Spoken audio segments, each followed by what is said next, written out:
The interstate stretched out like a ribbon of black tar under the August sun, shimmering with heat waves that made the horizon dance. I'd been driving for 6 hours straight, pushing my old Civic hard toward Portland, where a job interview waited that could change everything. The AC had quit somewhere around mile marker 247, and sweat plastered my shirt to the leather seat. That's when the steering wheel started to shimmy. At first, it was just a tremor, like the road had developed a sudden case of the jitters. Then it became a violent shake that rattled my teeth. I gripped the wheel harder, knuckles white, as the car began to pull hard to the right. The blown tire sounded like a gunshot. I managed to wrestle the Civic onto the shoulder, gravel spraying, heart hammering against my ribs. When I finally came to a stop, I sat there for a moment, breathing hard, watching semis blast past at 70 miles an hour, each one rocking my car with its wake. The spare was flat. Of course it was. I'd been meaning to check it for months. My phone showed 1 bar of service and a battery at 3%. The call to AAA lasted exactly long enough for the dispatcher to tell me I was looking at a 4-hour wait, maybe 5, before my phone died completely. I got out and stood there on the shoulder, watching the sun slide toward the western mountains. In the distance, storm clouds were building, dark, pregnant things that promised rain. My interview was at 8 a.m. It was already past 4 p.m. That's when I heard them. The rumble started as a distant thunder, growing louder, deeper, until it wasn't just sound but a physical force vibrating through my chest. Then they appeared around the bend. A wall of motorcycles, chrome glinting in the sunlight, at least 50 of them in tight formation. The lead bikes bore the unmistakable Death's Head patch. Hell's Angels. Every story I'd ever heard flashed through my mind. Every news report, every warning, every urban legend. I pressed myself against my car as they roared past, the noise deafening, the wind from their passage whipping my hair. Most didn't even glance my way, but one did. She was riding pillion on a massive Harley, arms wrapped around a mountain of a man with a gray beard that merged with his chest hair. But it was her eyes that caught mine, sharp, assessing, concerned. She said something to the rider, pointing at me.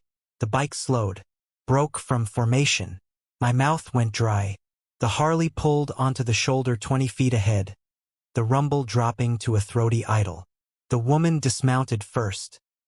Late 50s, I guessed, with silver-streaked hair pulled back in a long braid, leather vest over a white t-shirt, jeans that had seen 1,000 miles.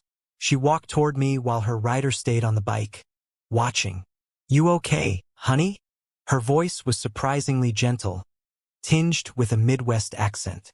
"Tire blew," I managed. "Spares flat. AAA says 4 hours." She looked at the darkening sky, then back at me. "Storm's gonna hit in 1. You got anywhere to be?" "Job interview. Portland. Tomorrow morning." She studied me for a moment, and I saw something soften in her face. She turned and called back to the rider. "Bobby, get Red up here with the truck." Within minutes, a pickup appeared. I hadn't even noticed it following the pack. 2 more bikers pulled over, and suddenly there were hands on my car, tools appearing from nowhere. The woman introduced herself as Sarah while the men worked with practiced efficiency. "You remind me of my daughter," she said, leaning against my car. "She had an interview once, same desperate look you've got. Car trouble too. Nobody stopped to help her. She missed it." Sarah's jaw tightened. "Lost her a few years back. Drunk driver." "I'm so sorry," I said. "Yeah, me too." She watched the men mount my spare tire. Somehow they'd produced an air compressor. "Bobby and we ride to remember her. The club, they're my family now." Only people who understood what it's like to lose everything and have to build something new. One of the men called out, "Sarah, this tire ain't gonna hold more than 30 miles, and it's bald as my ass." Bobby finally dismounted and walked over. Up close, he was even more imposing.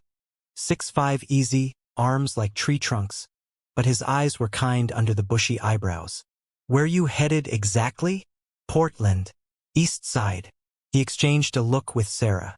"That's where we're going. Clubhouse is in Portland. We can't just leave her." Sarah said. It wasn't a question. Bobby scratched his beard. Nope, we can't. He pulled out a phone newer than mine and made a call. Hey, Tiny? Yeah, we got a situation. What happened next felt surreal. They loaded my car onto a flatbed that appeared within 20 minutes.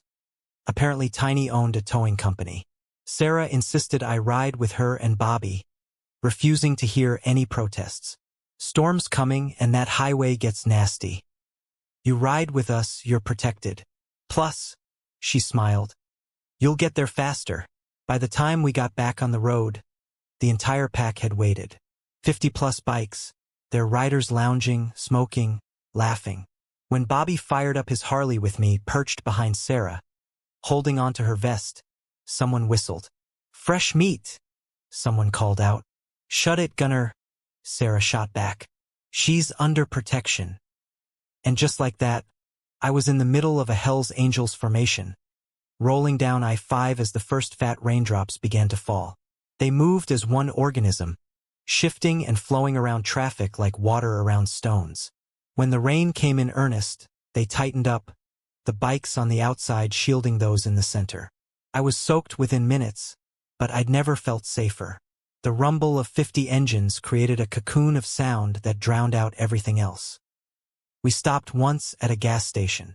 The bikers filled the parking lot, and I watched as they transformed from road warriors to just people. Buying coffee, joking, arguing about routes. Sarah bought me a sandwich and a coffee without asking. You don't have to, I started. I know I don't have to, she said. I want to. Sarah's rules. Nobody goes hungry on her watch. A younger woman with purple streaks in her hair sat down across from me. I'm Raven. Sarah tell you about her daughter? I nodded. She was my best friend, Emily. Sarah and Bobby, they've basically adopted half the broken people in Portland. You're not the first they've helped. She smiled. Probably won't be the last. We reached Portland at 11 p.m. They didn't just drop me at a hotel. They took me to the clubhouse, a sprawling building that was part garage, part bar, part home. Inside, it was warm and surprisingly welcoming. Someone found me dry clothes. Someone else made sure my car would be at a garage first thing in the morning. Bobby stood up on a chair and banged a beer bottle for attention. Listen up. This here's. He looked at me. Jamie, I supplied. Jamie.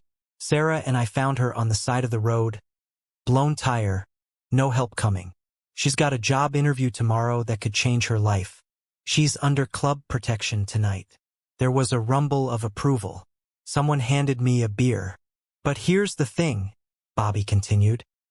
Jamie didn't freeze up, didn't judge, got on that bike in the rain and rode with us like she'd been doing it her whole life.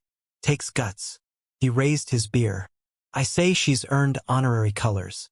All in favor. The roar was deafening. Hands pounded on tables. Someone started chanting my name. Sarah appeared with a vest. Not full colors, but a special patch that read, Friend of the Club. You don't have to take it, she said quietly. But you've got family here now if you want it. I took the vest. My hands were shaking. The next morning, I woke up on a couch in what they called the guest room. Though it was clearer, it was really the room where people we've adopted crash. My car was already at the garage. Sarah had left a note with the address of the interview and a bus route, along with $40 for cab fare, just in case. I got the job. 3 years later, I still have that vest.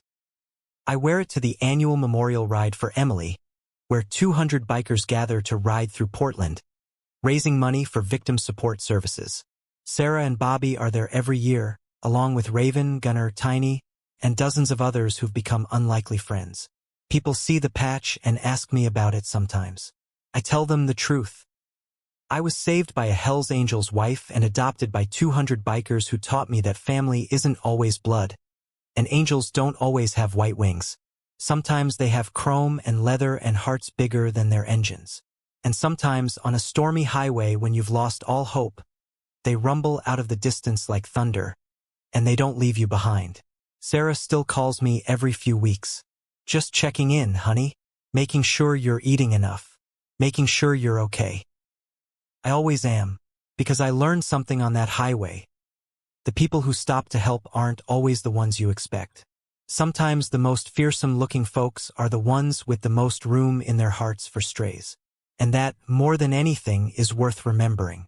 Hit that subscribe button and join our community of readers who believe the best stories are the ones that restore your faith in people.